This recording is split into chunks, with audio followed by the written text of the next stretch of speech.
বৈষম্য বিরোধী ছাত্র আন্দোলনের নেতৃত্বে ছাত্র জনতার অংশগ্রহণে বাংলাদেশে একটি অভ্যুত্থান হয়েছে। আপনাদের আমাদের একটি লড়াইয়ে খুনি হাসিনা ভয়ে লেজ গুটিয়ে দেশ ছেড়ে পালিয়েছে। সবচেয়ে গুরুত্বপূর্ণ বিষয়টা হচ্ছে এই খুনি হাসিনা থেকে আমাদের অসংখ্য কিছু শিক্ষা নেয়ার আছে। এই খুনি হাসিনা তার নিজেকে বাঁচানোর জন্য নিজে দেশ ছেড়ে পালিয়েছে, তার পরিবারের সদস্যদেরকে বাঁচানোর জন্য নিজে পালানোর আগে তাদেরকে সেফ এক্সিট দিয়েছে। কিন্তু এই খুনি হাসিনা এই বাংলাদেশে আওয়ামী লীগ, ছাত্রলীগ, যুবলীগ যে নামেই হোক না কেন, যাদেরকে নেতাকর্মী হিসেবে মাঠ পর্যায় থেকে শুরু করে বিভিন্ন পর্যায়ে ব্যবহার করেছে, তাদেরকে শুধুমাত্র টিস্যুর মতো ব্যবহার করেছে আর বিপদে এভাবে রাস্তাঘাটে ফেলে পালিয়ে চলে গেছে। সবচেয়ে গুরুত্বপূর্ণ বিষয় হচ্ছে এই নেতা কর্মীদের একটা শিক্ষা নেওয়ার বিষয় আছে। যারা আওয়ামী লীগের দোসর ছিল তারা এখন বিভিন্ন সময় আবার দেশের বাইরে থেকে ওই খুনি হাসিনা এবং তার সুবিধাভোগী যে কিছু দালাল ছিল তারা দেশের বাইরে থেকে তাদের উস্কানি দিচ্ছে। এই উস্কানিতে আবার যদি এতদিন ধরে যারা তার কথায় ব্যবহার হয়ে এসেছে তারা যদি মাঠে নামে, আলটিমেটলি বিভিন্ন অন্যায় অপকর্মের কারণে তারা গ্রেফতার হবে। কিন্তু ওই এসি রুমে বসে খুনি হাসিনারা মোদি সহ বিভিন্ন ক্ষমতাসীনদের পায়ের তলে পড়ে থাকবে আর নিজের সুবিধাগুলো আদায় করে নিবে।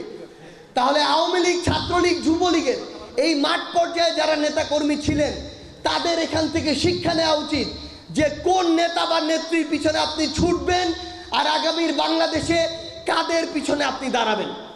হচ্ছে এবছরের শেষ অর্থাৎ ডিসেম্বর অথবা তারপরের কয়েক মাসের মধ্যে। তো আমরা আমাদের জায়গা থেকে একটা জিনিস বলি, ছাত্র জনতা ক্ষমতামুখী না। ক্ষমতামুখী যদি হতো 5ই আগস্টে ছাত্র জনতা যদি নির্ধারণ করত এই ছাত্র জনতাই সরকার গঠন করবে, বাংলাদেশের কোন রাজনৈতিক দলের তার বিপক্ষে গিয়ে কথা বলার মতো স্পর্ধা ছিল না। কিন্তু আমরা ওই 5ই আগস্টে বিজয় নিশ্চিত হওয়ার সাথে সাথে বাংলাদেশের সকল রাজনৈতিক দলের প্রধানদের সাথে কথা বলেছি। আমরা এই অভ্যুত্থানে ফ্যাসিস্ট বিরোধী আন্দোলনের যত অংশীদার ছিল সবার সাথে কথা বলেছি। সবার মতামতের ভিত্তিতে এই উপদেষ্টা মণ্ডলী হয়েছে। তাই আমরা এখনো আমাদের জায়গা থেকে ক্ষমতাকে দেখছি না, আমরা জনতাকে দেখছি। জনতাকে সামনে রেখে অন্তর্বর্তীকালীন সরকার যদি মনে করে ডিসেম্বরে, জানুয়ারিতে, ফেব্রুয়ারিতেই নির্বাচনের উপযুক্ত সময়, আমরা দ্বিমত করব না। কিন্তু আমরা স্পষ্ট করে একটা কথা বলি, যদি এই নির্বাচনটিকে যে কোনো শক্তি, যে কোনো পক্ষ, যে কোনো গোষ্ঠী এই নির্বাচনকে সামনে রেখে বিন্দুমাত্র ক্ষমতার অপব্যবহার করার চিন্তা করে, বিন্দুমাত্র প্রভাবিত করার চেষ্টা করে যে কোনো বাংলাদেশের একটি সেন্টারে, তাহলে ওই সেন্টারটি হবে আমাদের পাল্টা আরেকটি অভ্যুত্থানের ক্ষেত্র। এই নির্বাচন বাংলাদেশের অর্ধ শতাব্দীর ইতিহাসের সবচেয়ে সেরা স্বচ্ছ নির্বাচন হতে হবে। এতে বাংলাদেশের কোন একটি রাজনৈতিক দল যদি 300টি আসনও পায় আর কেউ যদি কিছু না পায় তাতেও আমাদের আপত্তি থাকবে না। কিন্তু স্পষ্ট কথা, এই অভ্যুত্থানের আকাঙ্ক্ষাকে সামনে রেখে এই নির্বাচনটি হতে হবে। দৃষ্ট করে একটা কথা বলি, শুধু ছাত্রদের নিয়ে রাজনৈতিক দল হচ্ছে না, বাংলাদেশে একটি নতুন রাজনৈতিক দল হচ্ছে ফ্যাসিস্ট বিরোধী। যে কোনো দলের, যে কোনো মতের, যে কোনো ধর্মের, বয়সের, শ্রেণীর মানুষের জন্য এই দল সবসময় উন্মুক্ত থাকবে।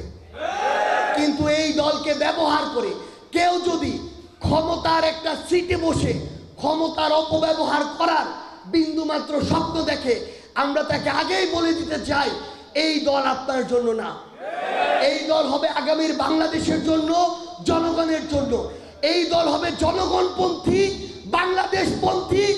যে কোনো যারা দেশের বাইরে এবং দেশের ভিতর থেকে আমাদের উপরে বিভিন্নভাবে ক্ষমতার আগ্রাসন চালাতে চায়, এই দল হবে সেই আগ্রাসন বিরোধী। এই দল বাংলাদেশে মধ্যম পন্থায় রাজনীতি করবে। এই দল জনগণ। আমাদের এখন সবচেয়ে গুরুত্বপূর্ণ কাজটি হচ্ছে নতুন দল গঠন করা। আমরা আমাদের জায়গা থেকে এই নতুন দলে আমাদের অভ্যুত্থানের অন্যতম সহযোদ্ধা নাহিদ ইসলামকে আমরা আমাদের জায়গা থেকে জানিয়েছি ওই ক্ষমতার চেয়ার থেকে জনতার চেয়ারে এসে গুরুত্বপূর্ণ একটি দায়িত্ব নেওয়ার জন্য। এবং আপনাদেরকে স্পষ্ট করে বলি, মিডিয়া থেকে শুরু করে বিভিন্ন জায়গায় এমন অনেক মহল রয়েছে যারা আমাদের মধ্যে বিভাজন ঘটানোর জন্য বিভিন্ন পদের বিপরীতে বিভিন্ন জনকে বসিয়ে বিভিন্ন রকমের তথ্য বা নিউজ ছড়াচ্ছেন। স্পষ্ট করে একটা কথা বলি, যে কোনো একটা নির্দিষ্ট পদের বিপরীতে এই নতুন দলে অভ্যুত্থানের কোনো যদি 20 জন সহযোদ্ধাও থাকে, তারপরও আমাদের ভিতরে মত পার্থক্য থাকতে পারে, কিন্তু দলের প্রশ্নে দেশের প্রশ্নে আমাদের ভিতরে বিন্দু মাত্র বিভেদ হবে না। সবচেয়ে যোগ্য একজনকে ওই পদটিতে বসিয়ে বাকিরা হয় অন্য পদে যাবে, না হয় প্রয়োজন নেই। এখন প্রয়োজন হচ্ছে কাজ করা। আমরা শুধু একটি কথাই বলতে পারি, পদ আমাদের আগামীর বাংলাদেশ আমাদের পথ চলা নির্ধারণ করবে না, আমাদের কাজ নির্ধারণ করবে।